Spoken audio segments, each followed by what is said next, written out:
Shalom Bapak Ibu, saudara-saudaraku semua. Hari ini kita beribadah memperingati Hari Pencurahan Roh Kudus oleh Tuhan Yesus, yang mana Tuhan Yesus telah mati, dibangkitkan, dan kemudian hari ini Hari Pencurahan Roh Kudus. Sebelum kita mulai ibadah kita pagi ini, saya ingin mencoba menyapa Bapak Ibu, saudara-saudaraku semua, sidang jemaat, mulai dari jemaat yang paling timur, yaitu Ibu Mistin. Bagaimana kabarnya Ibu Mistin? Tentu hari ini sedang beribadah bersama kita, walaupun tidak bersama-sama di gereja, tetapi semua akan beribadah di rumah masing-masing. Dan kemudian keluarga Bapak Praptio, keluarga saya sendiri, keluarga Bapak Sukamto, Bu Markina. Bagaimana kabarnya Ibu? Tentu baik semua. Amin Bapak Ibu. Dan kemudian saya menyapa keluarga Ibu Dadar, keluarga Bapak Aris. Kemudian mengarah ke barat, keluarga Ibu Pantes. Kemudian keluarga Bapak Samadi, Bapak Pardi, Bapak Tumirin, kemudian Bu Akini, juga Ibu Titi. Bagaimana kabarnya pagi ini? Sehat semua, amin. Haleluya. Kemudian ke arah timur, keluarga Bapak Ponijan. Pagi ini kita bersama-sama beribadah, walaupun kita terbentang jarak, tetapi hati kita tetap bersatu. Amin Bapak Ibu. Kemudian di ujung sana, di ujung desa, di sana ada Ibu Sunaria. Halo Ibu Sunaria, apa kabar? Haleluya. Baiklah, saya mohon maaf, mungkin ada satu dua yang belum saya sebutkan, tetapi tidak apa, tanpa mengurangi rasa hormat saya. Kita semua akan mulai ibadah kita pagi ini. Kita boleh sambil duduk, berdiri. Silakan, bagaimana Ibu, Bapak, lebih enaknya. Mari kita mulai ibadah kita pagi ini dengan satu pujian. Ku nyanyi haleluya.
Outside.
kita berdoa buat ibadah kita pagi ini. Kita yakin dan percaya Tuhan hadir di sini, di rumahmu ini, di rumah Bapak Ibu semua. Haleluya. Bapa di surga, dengan segala kerendahan hati Tuhan, kami datang kepadamu. Tuhan Yesus, Engkau cukup baik kepada kami Tuhan. Engkau luar biasa Tuhan. Engkau Allah kami yang kuat. Tidak ada Allah lain Tuhan yang bisa mengalahkan Engkau Bapa. Tanpamu Tuhan, kami lemah. Tanpamu Tuhan, kami tidak percaya. Tanpamu Tuhan, kami akan jatuh. Oleh karena Tuhan, pagi ini kami menyerahkan pribadi lepas pribadi, keluarga lepas keluarga Tuhan ke dalam tangan kuasa-Mu. Kau menjamah kami Tuhan, Kau menjauhkan kami Tuhan dari bencana yang saat ini melanda dunia Tuhan. Penyakit ini Tuhan belum ada obatnya, tapi kami yakin dan percaya Engkau senantiasa melindungi kami Tuhan. Tuhan Yesus, pagi ini kami akan memuji membesarkan nama-Mu Tuhan. Pada hari ini Tuhan, Kau akan mencurahkan Roh Kudus kepada kami semua. Di dalam nama Tuhan Yesus kami berdoa dan bersyukur. Haleluya. Amin. Bapak Ibu yang terkasih, Tuhan Yesus telah mati, bahkan telah bangkit. Dan pada hari ini Tuhan mencurahkan Roh Kudus-Nya kepada kita semua, kepada umat pemenang. Mari kita akan pujikan Anggur Baru.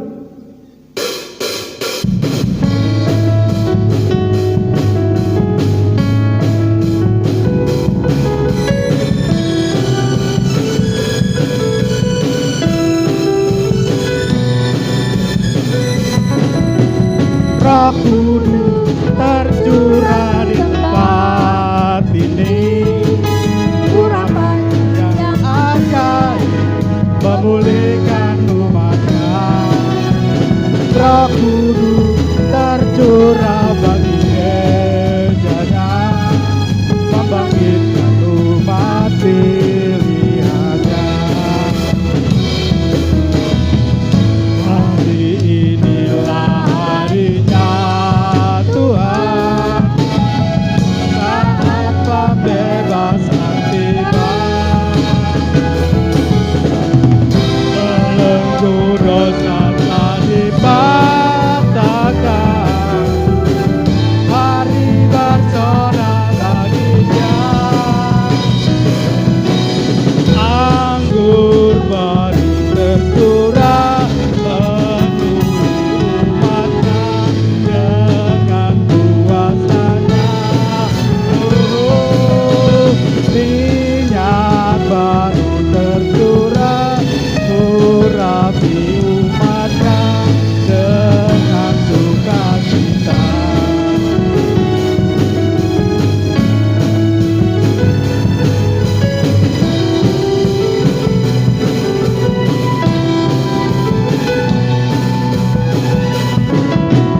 Roh Kudus tercurah di tempat ini, urapannya yang ajaib memulihkan umatnya.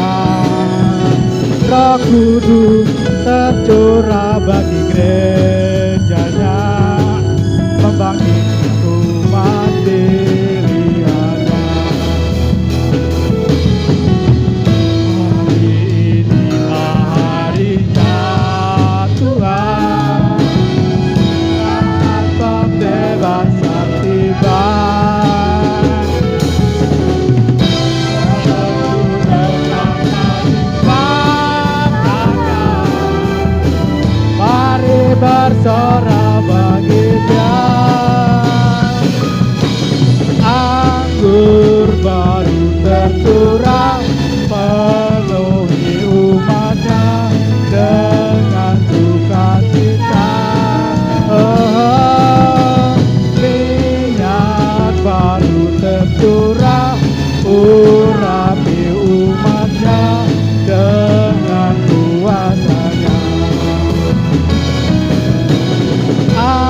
Anggur baru tercurah, penuhi umatnya dengan sukacita.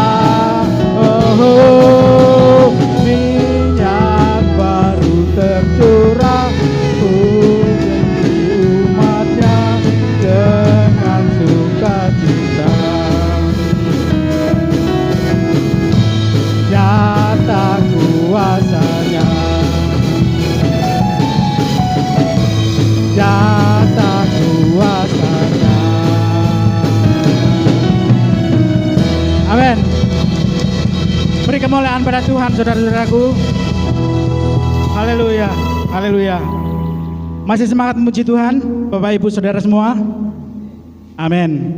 Kita akan sambung dengan pujian Bangkit Serukan Nama Yesus.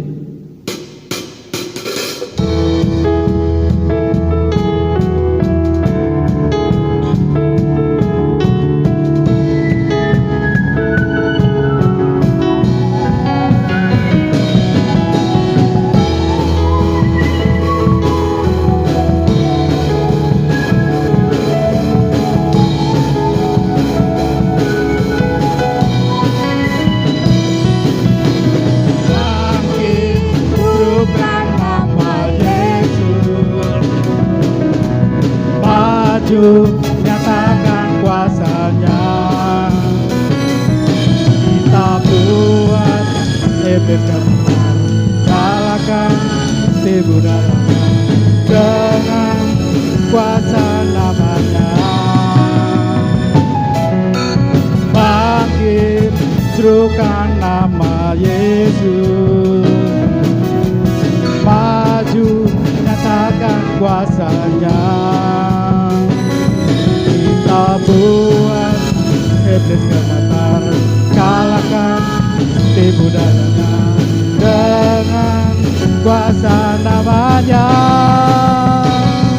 Nama Yesus menara yang kuat, nama Yesus kota benteng yang teguh, nama Yesus kalahkan semua musuh, nama Yesus di atas segalanya,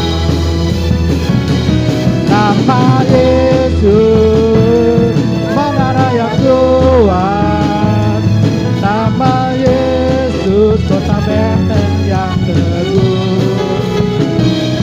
nama Yesus kalahkan semua musuh, nama Yesus di atas segalanya, nama Yesus di atas segalanya, nama Yesus di atas segalanya. Haleluya, haleluya, haleluya, haleluya. Amin. Bapak Ibu saudara-saudaraku semua, saat ini kita akan memberikan persembahan kepada Tuhan, baik itu persembahan persepuluhan, persembahan pembangunan ataupun kolekte. Mari Bapak Ibu, kita akan sambut dengan pujian Jangan Lelah. Karena kalau kita lelah nanti gereja Tuhan akan jatuh, sehingga anak-anak Tuhan akan tidak berdaya. Mari kita akan pujikan Jangan Lelah bekerja di ladang Tuhan.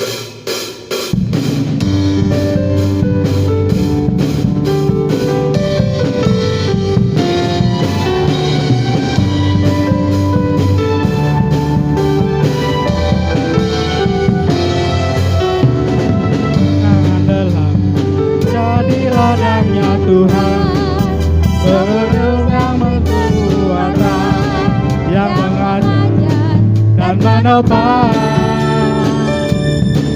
Tiada lelah bekerja bersamamu Tuhan, yang selalu mencukupkan segalanya. Tangan bergelombang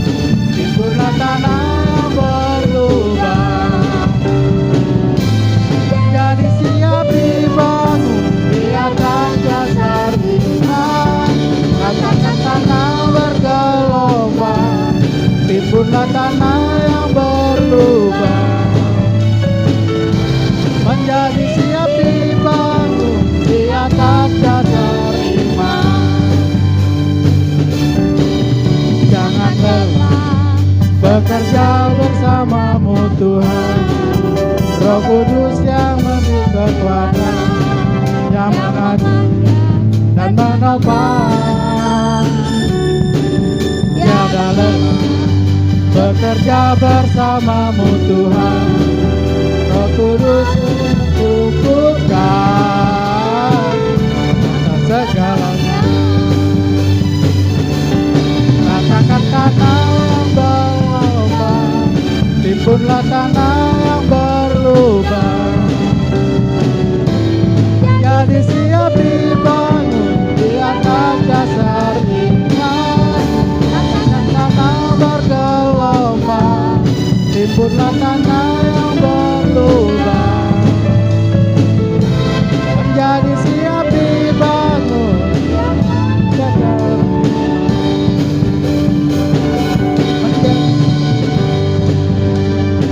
Amin, amin. Haleluya, haleluya. Amin, amin. Terima kasih Bapak Ibu, saudara-saudaraku semua yang sudah mengulurkan tangannya demi kerajaan Tuhan di bumi ini. Tiba saatnya kita akan mendengarkan firman Tuhan dari Ibu Gembala. Biarlah nanti Ibu Gembala akan memberikan petunjuk kepada kita semua untuk menjalani hidup ini. Biarlah apa yang keluar dari bibir, mulut, dan lidahnya merupakan Tuhan sendiri yang berbicara. Kita akan sambut dengan pujian oleh karena kemurahan Tuhan. Dan nanti waktu selanjutnya saya serahkan kepada Ibu Gembala. Oleh karena kemurahan Tuhan.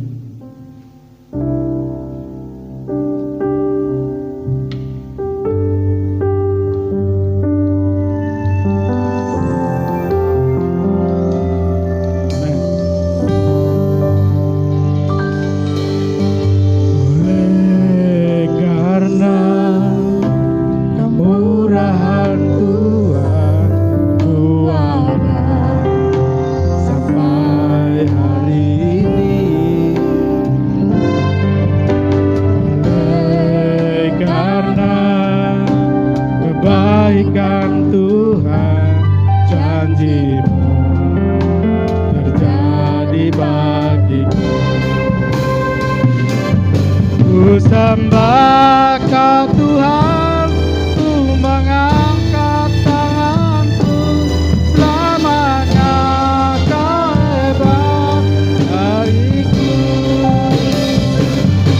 Ku sembah Kau Tuhan, ku mengangkat wajahku, selamanya Kau hebat bagiku.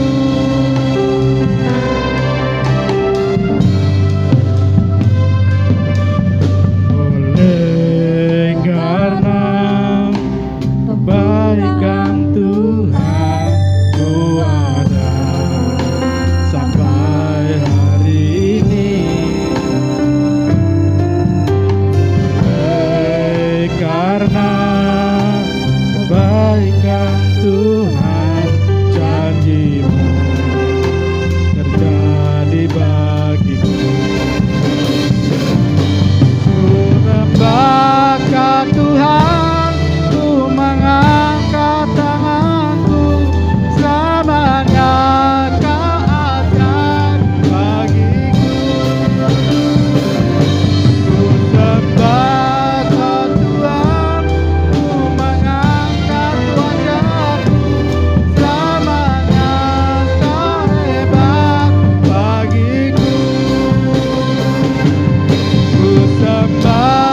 waktu dan tempat kami persilakan kepada Ibu Gembala. Haleluya.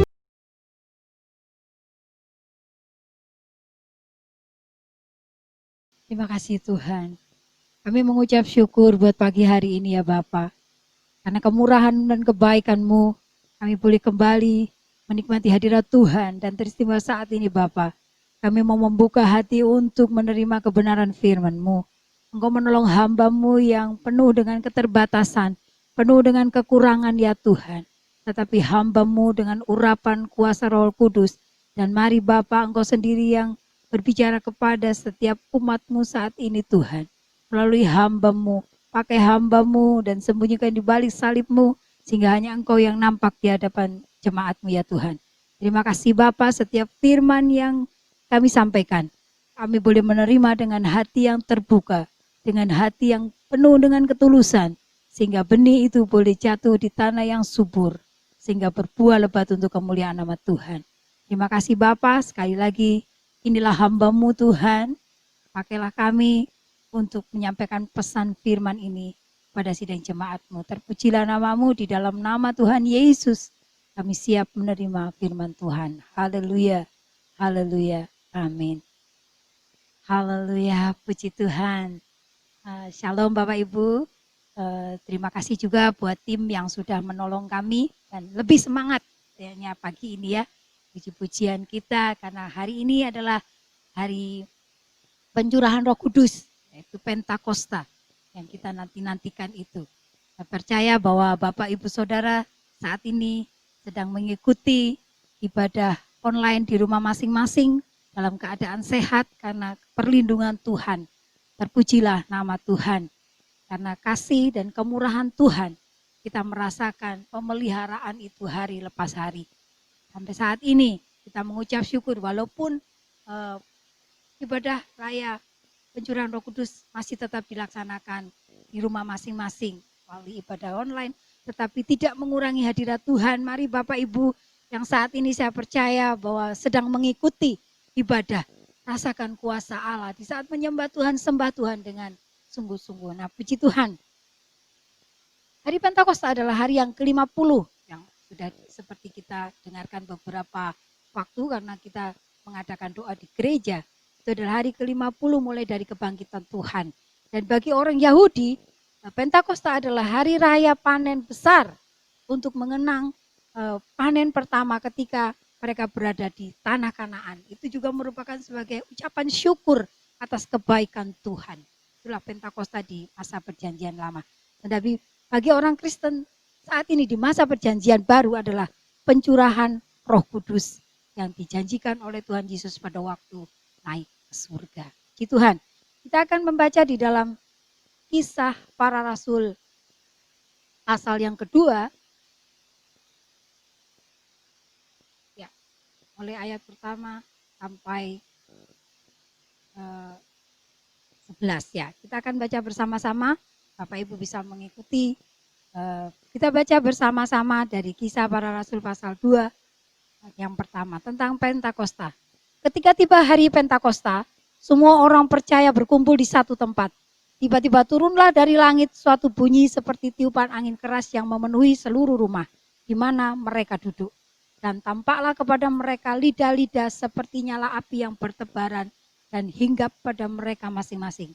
Maka penuhlah mereka dengan Roh Kudus. Lalu mereka mulai berkata-kata dalam bahasa-bahasa lain seperti yang diberikan oleh Roh itu kepada mereka untuk mengatakannya. Waktu itu di Yerusalem diam orang-orang Yahudi yang saleh dari segala bangsa di bawah kolong langit. Ketika turun bunyi itu, berkerumunlah orang banyak. Mereka bingung karena mereka masing-masing mendengar rasul-rasul itu berkata-kata dalam bahasa mereka sendiri. Mereka semua tercengang-cengang dan heran. Lalu berkata, bukankah mereka semua yang berkata-kata itu orang Galilea? Bagaimana mungkin kita masing-masing mendengar mereka berkata-kata dalam bahasa kita sendiri, yaitu bahasa yang kita pakai di negeri asal kita. Kita orang Partia, Media Elam, penduduk Mesopotamia, Yudea dan Kapadokia, Pontus dan Asia, Frigia dan Pamfilia, Mesir dan daerah-daerah Libya yang berdekatan dengan Kirene, pendatang-pendatang dari Roma, baik orang Yahudi maupun penganut agama Yahudi. orang Kreta dan orang Arab. Kita mendengar mereka berkata-kata dalam bahasa kita sendiri tentang perbuatan-perbuatan besar yang dilakukan Allah. Kita lanjutkan. Mereka semuanya tercengang-cengang dan sangat termangu-mangu sambil berkata seorang kepada yang lain, apakah artinya ini? Tetapi orang lain menyindir, mereka sedang mabuk oleh anggur manis. Puji Tuhan, hari ini adalah pencurahan Roh Kudus. Ya, walaupun bukan hari ini saja, tetapi sudah diperingati 2000 tahun yang lalu, tetapi saat ini kita tetap merindukan. Karena Roh Allah itulah yang memampukan kita untuk hidup dalam bersama-sama dengan kebenaran Tuhan. Ya. Dari ayat yang kita baca tadi, pencurahan Roh Kudus adalah realisasi janji Tuhan. Ya. Turunnya Roh Kudus menjadi jaminan bahwa gereja Tuhan itu ada dan menjadi saksi dan melayani untuk kemuliaan Allah. Ya. Katakan tadi di dalam ayat yang ketiga, dan tampaklah kepada mereka lidah-lidah seperti nyala api yang bertebaran dan hinggap pada mereka masing-masing. Maka penuhlah mereka dengan Roh Kudus. Lalu mereka mulai berkata-kata dalam bahasa-bahasa lain seperti yang diberikan oleh Roh itu kepada mereka untuk mengatakannya. Tampaklah lidah-lidah api ya pada waktu mereka menyembah Tuhan, berdoa, menantikan Roh Kudus itu. Tiba-tiba turunlah dan satu bunyi yang keras dan tampaklah kepada mereka lidah-lidah seperti nyala api yang bertebaran. Di dalam perjanjian lama, api itu adalah melambangkan kehadiran Allah. Kita lihat di dalam Keluaran 19 ayat 18. Ya, kita baca sabar ya. Keluaran 19 ayat yang ke-18. Ya. Gunung Sinai ditutupi seluruhnya dengan asap karena Tuhan turun ke atasnya dalam api. Asapnya membubung seperti asap dari dapur dan seluruh gunung itu gemetar sangat. Nah, api dilambangkan kehadiran Tuhan dan saat itu rasul-rasul, murid-murid Tuhan yang berjumlah kurang lebih 120 orang itu menantikan dan tiba-tiba tampak lidah-lidah seperti nyala api. Itu menunjukkan kehadiran Tuhan. Ya. Malah mereka lidah-lidah seperti nyala api yang bertebaran dan hingga pada mereka masing-masing. Maka penuhlah mereka dengan Roh Kudus. Lalu mereka mulai berkata-kata dalam bahasa-bahasa lain seperti yang diberikan oleh Roh itu kepada mereka untuk mengatakannya. Kehadiran Allah. Dan mereka mulai berbahasa lain. Ya. Bahasa Roh yang diberikan khusus oleh Tuhan kepada para murid-muridnya. Para rasul-rasul waktu itu yang menanti-nantikan janji Roh Kudus itu yang dicurahkan. Itu adalah satu bahasa yang dapat dimengerti oleh banyak bangsa yang pada waktu berada di Yerusalem waktu itu ya. Waktu itu di ayat yang kelima dikatakan waktu itu di Yerusalem diam orang-orang Yahudi yang saleh dari segala bangsa di bawah kolong langit. Ketika turun bunyi itu, berkerumunlah orang banyak. Mereka bingung karena mereka masing-masing mendengar rasul-rasul itu berkata-kata dalam bahasa mereka sendiri. Ya, mereka semua tercengang-cengang dan heran. Lalu berkata, bukankah mereka semua yang berkata itu orang Galilea? Bagaimana mungkin kita masing-masing mendengar mereka dalam mereka berkata-kata dalam bahasa kita sendiri, yaitu bahasa kita pakai di negeri asal kita. Nah, di situ ada orang Partia, Media, Elam, penduduk Mesopotamia, Yudea, Kapadokia, Pontus dan Asia, Frigia, Pamfilia, dan banyak bangsa dari Mesir dan Libya. Dan mereka bisa mengerti, padahal rasul-rasul itu ada orang-orang Yahudi, ya kan? Tuhan memberikan bahasa Roh itu yang dimengerti oleh banyak orang. Dan memang seperti dulu kita, Tuhan menginginkan menjadi satu bahasa yang bisa dimengerti. Dan di situ bahasa Roh adalah tanda baptisan Roh Kudus. Ya. Jadi tanda baptisan Roh Kudus. Mereka dipenuhi oleh kuasa Roh Kudus itu sehingga mengatakan bahasa-bahasa lain yang bahasa dari Roh Allah sendiri yang kita tidak bisa mengerti, tetapi dimengerti walaupun kita sendiri mengatakannya itu tanpa terasa ya. Mungkin rasul-rasul pada waktu itu tidak mengerti mengucapkan kata-kata itu. Tetapi orang-orang di sekitar itu bisa mengerti bahasa-bahasa yang diucapkan itu. Itulah kuasa Tuhan. Nah, kemudian kita lanjutkan pembacaan kita. Bahwa mereka semuanya 12, mereka semuanya tercengang-cengang dan sangat termangu-mangu sambil berkata seorang kepada yang lain. Apakah artinya ini? Ya. Tapi di dalam ayat yang 11 dikatakan bahwa kita mendengar mereka berkata-kata dalam bahasa kita sendiri tentang perbuatan-perbuatan besar yang dilakukan Allah. Ya. Ketika sedang berbahasa roh, mereka berkata-kata menceritakan tentang perbuatan besar yang dilakukan Allah. Itulah penginjilan secara langsung. Ya. Kalau kita mau menginjili orang, kita mau percaya kepada Yesus, dalam penerapan kehidupan sehari-hari kita mau menginjili kepada orang itu, kita datang-datang langsung, kamu percaya kepada Yesus.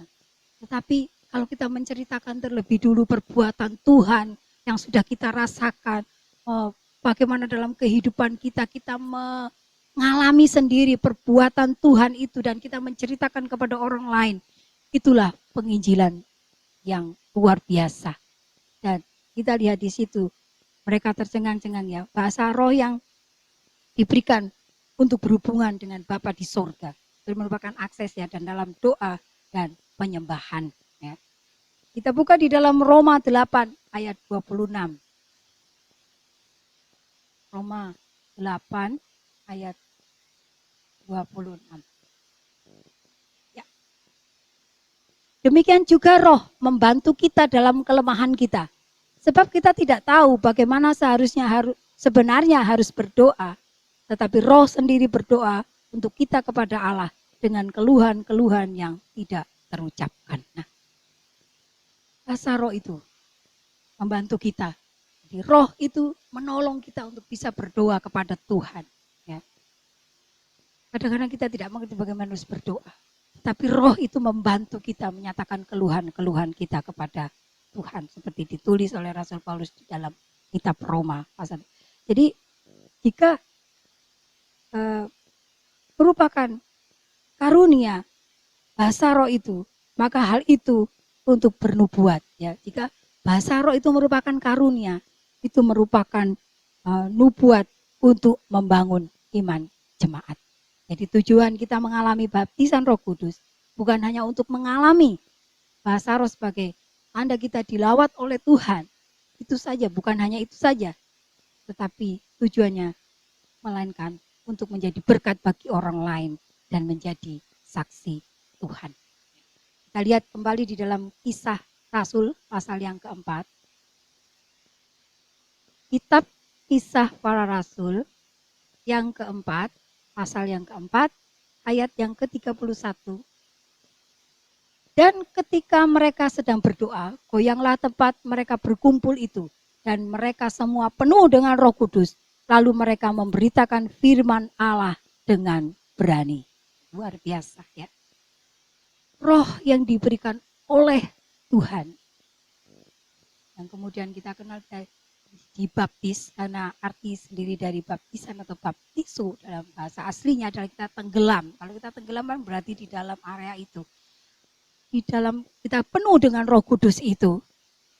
Maka dikatakan di sini, dan ketika mereka sedang berdoa, goyanglah tempat mereka berkumpul itu, dan mereka semua penuh dengan Roh Kudus, lalu mereka memberitakan firman Allah dengan berani. Roh Kudus memberanikan kita untuk memberitakan firman Tuhan. Bapak Ibu Saudara yang terkasih dalam Tuhan, seperti yang saya alami, ini adalah kesaksian bahwa tanpa Roh Kudus, saya mungkin tidak berani memberitakan firman Tuhan, karena firman Tuhan itu memang sederhana untuk dimengerti. Tetapi kalau kita tidak dengan pengertian yang benar, kita tidak bisa menerima firman itu dengan baik. Dan bagaimana kita menyampaikannya kepada orang lain kalau kita tidak mengalami lebih dulu firman itu. Dan hanya dengan Roh Kudus itu kita berani untuk memberitakan firman Allah. Seperti dikatakan oleh rasul-rasul pada waktu itu, setelah mereka penuh dengan Roh Kudus, mereka memberitakan firman Allah dengan berani. Jadi kita dibaptis dengan Roh Kudus, penuh dengan Roh Kudus itu akhirnya kita bisa menjadi berkat bagi orang lain. Jadi pengalaman kita mengalami perbuatan Allah yang besar sehingga kita bisa memberkati orang lain. Orang lain mendengarkan cerita kita waktu kita mendapat pertolongan Tuhan itu pun diberkati. Akhirnya dia mungkin punya pemikiran, wah saya mau berdoa juga supaya Tuhan menyatakan mujizat. Dan itu otomatis menjadi kesaksian, ya. Kesaksian kita kepada orang lain yang maupun yang sudah percaya kepada Tuhan atau yang belum percaya kepada Tuhan. Ya. Jadi ada satu kisah bahwa seorang pemuda yang mengalami sakit, yang sakitnya itu adalah kelemahan imun. Dia sudah bersusah payah untuk mencari dokter dan dari hasil analisa-analisa itu, ya pemeriksaan dan pemeriksaan. Dia akhirnya merasa sepertinya tidak ada hasil yang baik. Dan akhirnya dia menyerahkan seluruhnya kepada Tuhan dan dia tidak lagi memeriksakan diri. Ya. Dan pemuda ini akhirnya aku lebih menyerahkan hidupku kepada Tuhan dengan aku berdoa dalam roh. Ya, dia berdoa terus berdoa. Satu kali ada temannya yang mengatakan marilah kita pergi lagi ke dokter supaya kamu. Sebenarnya dia berat tetapi akhirnya dia pergi. Dan pada waktu pemeriksaan dikatakan sistem imunnya mulai membaik. Jadi dengan begitu teman yang datang kepada pemuda yang sakit tadi dia menyatakan kamu berdoa juga, tetapi kamu harus juga untuk datang kepada dokter untuk melihat hasilnya. Dan setelah dilihat ternyata dengan dia berdoa sungguh-sungguh dalam roh, menyembah dalam roh dan kebenaran itu, akhirnya Tuhan menyatakan kuasanya. Dan dengan pemuda yang tadi berbicara kepada seorang yang sakit, itu sudah menjadi berkat. Itu tanpa pimpinan Roh Kudus, tidak mungkin menggerakkan hati pemuda yang tadi sudah putus asa untuk kembali melihat hasil. Dan itulah kuasa daripada Roh Kudus. Ya. Kemudian kita lihat di dalam ayat yang ke-12 tadi, kita kembali di dalam Kisah Para Rasul pasal 2. Ayat yang ke-12. Mereka semuanya tercengang-cengang dan sangat termangu-mangu sambil berkata seorang kepada yang lain. Apakah artinya ini? Tetapi orang lain menyindir. Mereka sedang mabuk oleh anggur manis. Roh Kudus itu membuat kita terkagum-kagum. Ya. Di dalam 1 Korintus 2 ayat 14 katakan 1 Korintus 2 ayat yang ke-14 dikatakan tetapi manusia duniawi tidak menerima apa yang berasal dari Allah, roh. Saya ulangi, tetapi manusia duniawi tidak menerima apa yang berasal dari roh Allah. Karena hal itu baginya adalah suatu kebodohan. Dan ia tidak dapat memahaminya sebab hal itu hanya dapat dinilai secara rohani. Nah, itulah Roh Kudus membuat kita terkagum-kagum dan kita tidak bisa mengerti. Kadang-kadang kita tidak bisa menerima. Secara pemikiran kita terlalu dalam untuk dimengerti, ya. Jadi dan bahkan dianggap satu kebodohan, ya, seperti dituliskan Rasul Paulus di jemaat di Korintus ini bahwa Roh Allah karena hal itu baginya adalah suatu kebodohan dan ia tidak dapat memahaminya sebab hal itu hanya dapat dinilai secara rohani. Roh Kudus hanya bisa diterima secara iman, ya, secara rohani. Membuat kita terkagum-kagum. Bila orang dipenuhi dengan Roh Kudus, sudah kita sepertinya terkagum dengan karya Tuhan yang luar biasa. Ya, jadi itulah beberapa kuasa daripada Roh Kudus. Jadi mengapa sih harus ada Pentakosta? Apa maksudnya Roh Kudus dicurahkan di tengah-tengah umatnya itu? Apakah masih relevan di zaman sekarang ini? Itu sangat relevan sekali. Karena memang saat ini yang kebutuhkan adalah kuasa urapan itu. Sehingga bisa menjadi impartasi bagi orang-orang lain. Ya. Maksud Roh Kudus dicurahkan adalah yang pertama menyadarkan dunia dari dosa. Menuju kebenaran dan penghakiman. Jadi tujuan Roh Kudus dicurahkan yang pertama menyadarkan dunia dari dosa. Menyadarkan akan kebenaran dan penghakiman. Di dalam Yohanes 16, kita lihat di dalam kitab Yohanes, pasal yang ke-16, ayatnya yang ke-8 dan 9. Dan kalau ia datang, ia akan menginsafkan dunia akan dosa, kebenaran dan penghakiman. Itulah tujuan Roh Kudus dicurahkan. Menginsafkan dunia akan dosa. Oleh sebab itu zaman perjanjian baru, zaman sekarang ini kita masih perlu pengurapan Roh Kudus itu.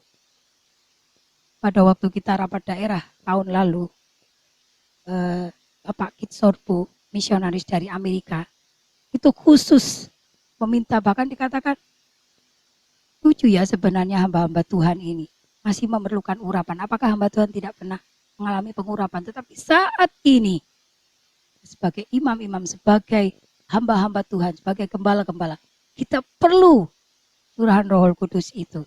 Demikian juga kita saat ini, sidang jemaat yang dikasihi Tuhan. Kita perlu, oleh sebab itu minta dengan penuh kerinduan pengurapan, pencurahan Roh Kudus itu secara pribadi dalam kehidupan kita.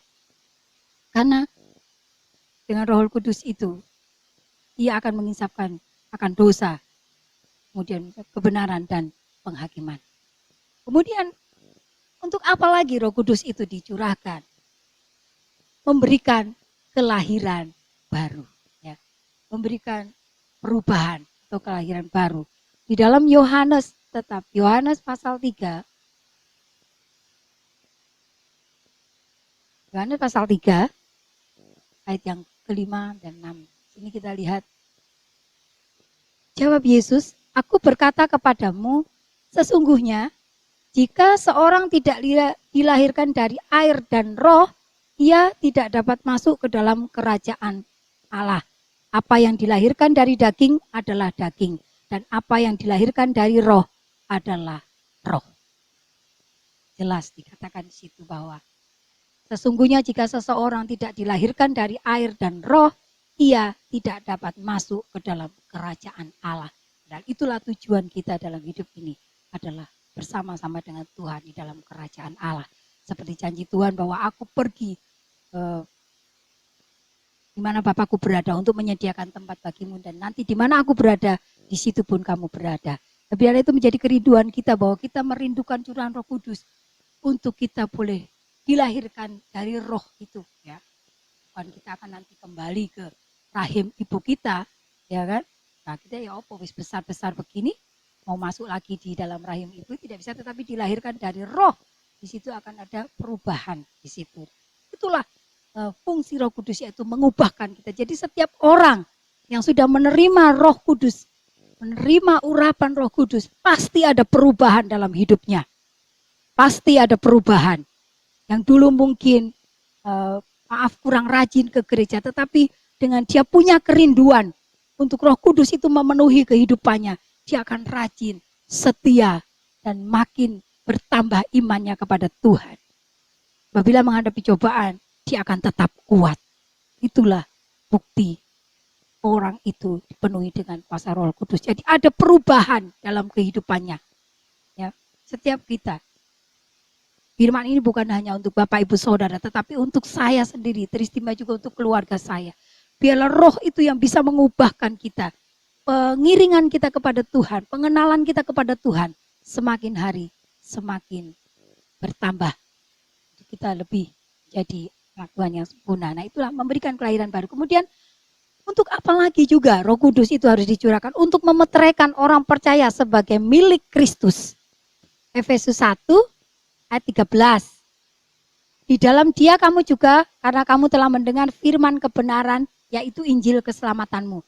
Di dalam Dia kamu juga, ketika kamu percaya, dimeteraikan dengan Roh Kudus yang dijanjikannya itu. Ya. Jadi di dalam Dia, Tuhan, kita juga sudah mendengar firman kebenaran, yaitu Injil keselamatan. Dan ketika kita percaya, dimeteraikan dengan Roh Kudus yang dijanjikannya itu. Jadi itulah kegunaan Roh Kudus yang dicurahkan untuk memeteraikan kita menjadi miliknya. Ya. Jadi kalau kita sudah dimeterai, kalau surat-surat itu ada meterainya itu adalah resmi. Dan kita dimeteraikan oleh Roh Kudus, kita sudah menjadi milik Allah yang sesungguhnya. Kita bersyukur karena bukan kita yang memilih, tapi Tuhan itu memilih kita. Jadi dalam 1 Petrus juga dikatakan seperti itu bahwa Tuhan sendiri yang memilih. Sebab itu kita sungguh bersyukur. Dari definisi pertama, Pentakosta itu adalah ucapan syukur karena kebaikan Tuhan di perjanjian lama. Dan saat ini di perjanjian baru juga. Kita mengucap syukur karena kehadiran Roh Kudus, pencurahan Roh Kudus itu menjadikan kita dimeteraikan jadi milik Allah sendiri. Puji Tuhan, sungguh bersyukur. Oleh sebab itu Bapak Ibu Saudara, minta dengan sungguh-sungguh Roh Kudus itu memenuhi kehidupan kita. Sehingga kita semakin kuat. Kalau kita terus mencintai firman Tuhan, kita semakin mendekat kepada Tuhan, semakin mengenal lebih lagi kepada Tuhan. Oh Tuhan, luar biasa bahwa percaya kepada Yesus itu adalah mendapat keuntungan yang sangat besar. Tuhan. Yang terakhir untuk mengerjakan Roh Kudus itu dicurahkan untuk apa? Untuk mengajarkan kebenaran. Di dalam Lukas 12 ayat yang ke-12.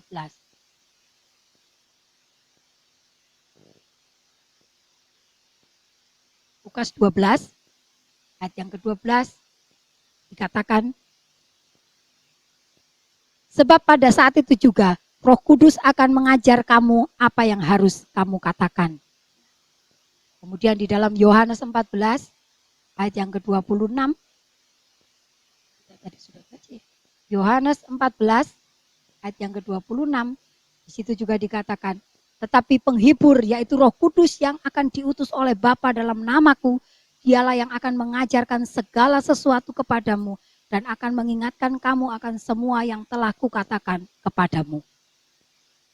Tanpa Roh Kudus, kita tidak akan pernah mengerti akan firman Tuhan. Oleh sebab itu setiap kita berdoa setelah firman Tuhan, kita mesti mengatakan, biarlah Roh Kudus yang memberikan pemahaman firman Tuhan itu kepada setiap jemaat yang mendengarkan saat ini. Jadi hanya Roh Kudus yang mengajarkan kebenaran. Karena firman ini adalah kebenaran. Firman itu adalah Allah sendiri. Jadi dengan merayakan Pentakosta ini, bukan hanya sebagai agenda gerejawi yang harus kita rayakan. Mungkin seperti setiap kali habis kenaikan Tuhan Yesus, kita harus doa 10 hari pencurahan. Itu hanya seperti agenda saja. Tetapi mari membangkitkan kembali hasrat, keinginan, kerinduan, semangat, persekutuan, pelayanan, dan kesaksian kita sebagai gereja secara rohani maupun sebagai secara gereja secara fisik menjadi kesaksian dan sebagai tubuh Kristus dalam persekutuannya yang bukan berarti kedagingan, namun karena kekuatan dan kemampuan Roh Kudus sehingga kita mengalami satu perubahan yang lebih baik untuk menjadi serupa dengan Allah, ya. Dengan Roh Kudus itu, dengan semangat Pentakosta saat ini, peringatan Pentakosta saat ini, biar kita menjadi lebih bergairah, lebih bersemangat untuk menjadi orang-orang percaya yang mengalami perubahan yang lebih baik. Semakin setia, semakin mengasihi Tuhan, semakin melihat pekerjaan Tuhan, dan semakin mempunyai kerinduan untuk melayani Allah. Untuk menjadi serupa dengan Allah atau istilahnya imago Dei, dan mewujudkan misi Allah yang pertama tujuannya adalah kita menjadikan bangsa murid Tuhan. Itulah misi Tuhan. Roh Kudus yang merupakan perantara yang menguduskan kita. Karena tanpa kekudusan kita tidak akan mampu bisa bersaksi kepada orang lain. Ya, kehidupan kita, kalaupun kita harus mengalami proses, itu adalah cara Tuhan untuk menguduskan kita. Seperti emas yang diproses untuk dimurnikan di dalam perapian yang begitu panas. Seperti tadi, Roh Kudus adalah melambangkan api tadi, adalah untuk membakar. Ya. Sehingga emas itu semakin dibakar, semakin memunculkan kemurniannya. Mari Bapak Ibu Saudara, kita menjadi orang-orang, alat-alat Tuhan, menjadi saksi-saksi Tuhan yang penuh dengan Roh Kudus itu. Karena Roh Kudus juga merupakan perantara yang menguduskan kita. Ayat terakhir 1 Petrus 1 ayat 2. Sebelum kita berdoa, 1 Petrus 1 ayat yang kedua dikatakan di sini, yaitu orang-orang yang dipilih sesuai dengan rencana Allah Bapa kita dan yang dikuduskan oleh Roh supaya taat kepada Yesus Kristus dan menerima percikan darahnya, kiranya kasih karunia dan damai sejahtera makin melimpah atas kamu. Haleluya, puji Tuhan. Kita ini orang yang dipilih sesuai dengan rencana Allah. Jadi apapun yang terjadi, itu adalah rencana Tuhan. Dan kita tahu, Yeremia mengatakan, rencana Tuhan itu penuh dengan damai sejahtera. Kita hanya fokus kepada rencana Allah. Kita tidak perlu mendengarkan hal yang lain yang mungkin hanya menjatuhkan iman kita, mungkin mengurangi percaya kita. Tetapi kita ingat bahwa rencana Allah adalah rencana yang indah. Mari kita terus semangat. Katakan Bapak Ibu di sebelah kanan kiri yang saat ini bersama dengan anggota, semangat. Katakan kanan kirinya, semangat karena ada Roh Kudus bersama kita. Haleluya, haleluya. Puji Tuhan. Biarlah saat ini kita tetap merindukan pencurahan Roh Kudus itu. Karena seperti yang kita dengar tadi, ada banyak maksud dan makna dari pencurahan Roh Kudus itu. Dan tanpa Roh Kudus, tanpa kelahiran baru kita, dari Roh itu, kita tidak termasuk dalam kerajaan Allah. Haleluya, haleluya. Pujilah Tuhan. Mari Bapak Ibu Saudara, kita bersyukur saat ini. Kita masih bisa menikmati hari pencurahan Roh Kudus. Bukan hanya saat ini saja, tetapi kita tetap mengobarkan Roh Kudus itu dalam kehidupan kita hari lepas hari. Dalam kita mengikut Tuhan Yesus. Haleluya, haleluya. Puji Tuhan. Puji Tuhan. Kasih. Mari kita menikmati hadirat Tuhan. Kita minta dengan kerinduan Roh Kudus itu saat ini bersama keluarga, dimanapun juga yang sedang beribadah online saat ini, tetap merindukan Roh Kudus. Kita masuk dalam penyembahan. Haleluya, haleluya. Kita perlu Roh Kudus.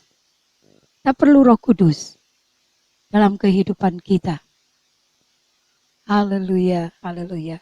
Bapak Ibu Saudara yang terkasih dalam Tuhan, biarlah dengan pencurahan Roh Kudus ini, kita diurapi supaya kita menjadi duta-duta Kristus. Dan kita menjadi orang-orang percaya yang senantiasa merindukan kehadiran Tuhan. Karena Roh Kudus adalah pertolongan yang sangat besar. Dan dibaptis Roh Kudus adalah memberikan kita kuasa untuk berkemenangan dan menghasilkan buah-buah roh dalam kehidupan kita dan juga pelayanan kita. Mari kita minta, biarlah Roh Kudus itu yang memegang kehidupan kita. Yang kita saat ini yang sudah dipenuhi oleh Roh Kudus itu akan berjalan dalam kebenaran itu. Naikkan pujian, peganglah tanganku Roh Kudus. Karena tanpa Roh Kudus itu kita tidak akan mampu berjalan sendirian. Haleluya.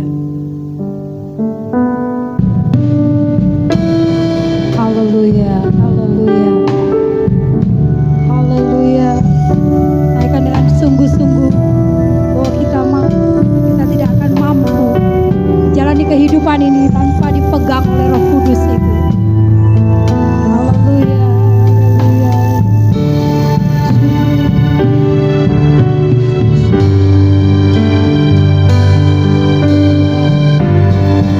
Peganglah tanganku,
Kami mengucap syukur ya Bapa di surga, karena kebaikan-Mu, Engkau sudah mengirimkan putra-Mu, dan dengan janji-Mu itu Tuhan, Engkau memberikan Roh Kudus sebagai penolong kami ya Bapa. Dan pada saat ini Tuhan, kami memperingati pencurahan Roh Kudus itu. Biarlah saat ini kami yang mungkin sudah diurapi Tuhan, tapi kami masih merindukan urapan itu. Karena Roh Kudus itu yang menolong dalam kehidupan kami, untuk kami terus berjalan dalam kebenaran Tuhan. Roh Kudus yang mengingatkan kami untuk kami terus mengikuti jalan-jalan Tuhan, mengikuti perintah-perintah Tuhan. Roh Kudus yang menolong kami bagaimana kami bisa berdoa kepada Tuhan. Roh Kudus yang menolong kami untuk kami menjalani kehidupan ini. Ya Bapa, berikanlah kekuatan kepada kami dengan mencurahkan Roh Kudus-Mu saat ini Bapa. Walaupun mungkin kami mengalami keadaan yang tersulit, tapi kami memerlukan Roh Kudus itu untuk memberi kekuatan kepada kami. Terima kasih Bapa. Dan di saat kami merasa kesusahan, Roh penghibur yang Tuhan janjikan itu Tuhan berikan saat ini. Terima kasih Bapa, terima kasih. Kami menyerahkan semua sidang jemaat-Mu dimanapun juga saat ini, yang saat ini beribadah di rumah juga Tuhan. Mereka juga sedang merindukan urapan itu kembali. Biarlah dengan urapan itu mereka semakin kuat di dalam iman percaya mereka. Dan sekali lagi kami mempunyai tugas agar kami boleh menjadi saksi-saksi Tuhan. Dan dengan Roh Kudus itu yang Kau curahkan itulah yang memampukan kami untuk berani bersaksi kepada orang lain tentang juru selamat itu. Terima kasih Bapak, terima kasih. Sekali lagi kami meminta urapan Roh Kudus untuk Kau curahkan kepada setiap umat-Mu saat ini Tuhan. Sehingga mereka boleh merasakan kuasa Roh Kudus itu dalam kehidupan mereka. Sehingga mereka boleh menjadi orang percaya yang semakin mengenal Tuhan, semakin mengasihi Tuhan, dan semakin setia untuk melayani Tuhan. Terima kasih Bapak, terpujilah nama-Mu Tuhan. Kami mengucap syukur buat anak-anak yang setia melayani Engkau. Dan saat ini Tuhan, kami menyerahkan kehidupan mereka dalam tangan kuasa dan pimpinan-Mu Tuhan. Pegang mereka setiap hari, dan Roh Kudus yang senantiasa melingkupi kehidupan keluarga lepas keluarga. Terima kasih Bapa di dalam surga. Apapun yang menjadi beban mereka, sekali lagi Roh yang dijanjikan Tuhan itu yang akan menolong dalam kesulitan apapun yang dihadapi tiap-tiap keluarga. Tuhan akan memberikan pertolongan tepat pada waktunya. Terima kasih Tuhan, terima kasih. Terus berdoa buat pemulihan jemaat yang sakit, Ibu Tukinem, anak Januar, Ibu Misia, Ibu Rida, dan mungkin kami tidak tahu ada jemaat yang saat ini mungkin terbaring lemah, sakit ya Bapak, tetapi Allah yang juru selamat, tabib yang ajaib itu yang akan memulihkan kesehatan mereka. Terima kasih Tuhan, kami tetap percaya kuasa-Mu itu tetap nyata sampai saat ini Bapak, karena kami tahu Tuhan yang kami sembah tidak pernah berubah sampai selama-lamanya. Terima kasih Bapak, terima kasih. Terpujilah nama-Mu. Sekali lagi kami menyerahkan setiap sidang jemaat-Mu yang sudah mendengarkan firman Tuhan melalui ibadah online saat ini. Tetapi kami percaya hadirat Tuhan itu boleh dirasakan. Terima kasih Bapak, terpujilah nama-Mu Tuhan. Mari Bapak Ibu Saudara kita mengangkat tangan di hadapan Tuhan. Tuhan memberkati Engkau. Tuhan menghadapkan wajahnya kepadamu dan memberi engkau damai sejahtera. Dalam nama Bapa, Putra dan Roh Kudus yang senantiasa menyertai kita dan memberikan penghiburan mulai saat ini sampai Yesus datang kedua kali jemput kita. Semua yang percaya katakan amin. Haleluya. Puji Tuhan. Terima kasih buat Bapak Ibu yang sudah mengikuti ibadah online, dan Tuhan memberkati. Selamat menikmati hari Minggu.